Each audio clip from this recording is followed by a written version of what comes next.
Let's take a look at the Saberforge Xiphos lightsaber hilt.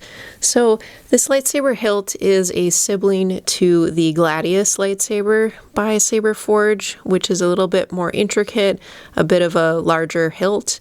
The Xiphos is a bit scaled down, more simplified, and it's also just under 10 inches long. So it would be a nice pair to the Gladius, certainly, but you know, a nice saber in its own right. Now, it is part of the Apprentice Saber line by Saberforge, which is comprised of a bunch of more affordably priced hilts and a bit more simplified designs. So probably one of the big features on this hilt is this very dramatic emitter section at the top. The blade holder, it kind of, it reminds you a little bit of a Suba style handguard. But it is kind of a thick section as well, almost like a saucer. It has some nice milled detailing here with some black accents. We've got the blade holder, which also is black, and it's 1 inch diameter blade holder there, pretty standard. Now the hilt has, you know, very balanced color scheme, a lot of the standard metallic silver, along with some black accents, including the grip section, which is kind of this black wrap added to it. Very nice color balance. And then at the bottom, we have some additional milled detailing. It kind of echoes the aesthetic of that top section of the hilt.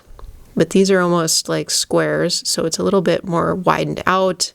And this section, it looks like this whole thing could be the pommel, but the pommel itself is a little bit more nuanced, a bit of a kind of smaller, low-profile pommel. So this section of the hilt is actually just part of the main body.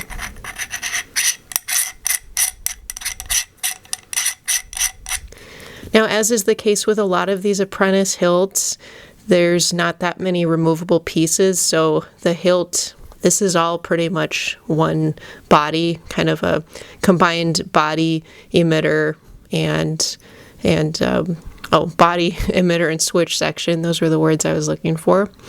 But you could see the pommels removable, but it doesn't split in the middle or anything like that, like certain other hilt designs may. But yeah, it's a pretty cool hilt, and it would pair well with the Gladius saber. It has a little bit of an Old Republic vibe to it. This emitter section is definitely the focal point of the hilt. It also adds a little weight to the front of the hilt. There's a nice choke point in the center, though, for kind of a nice grip there. But yeah, it is about 10 inches long, so a little bit less than kind of what you'd consider maybe standard full size. But, you know, look at that. It works out pretty well. If you don't want the larger hilt, you know, you'd go with the Gladius, which is larger, and then it's also, well, it's larger, it's a little bit more expensive, and it's a little bit more detailed. At any rate, this has been a look at the Saberforge Xiphos lightsaber, and feel free to comment below.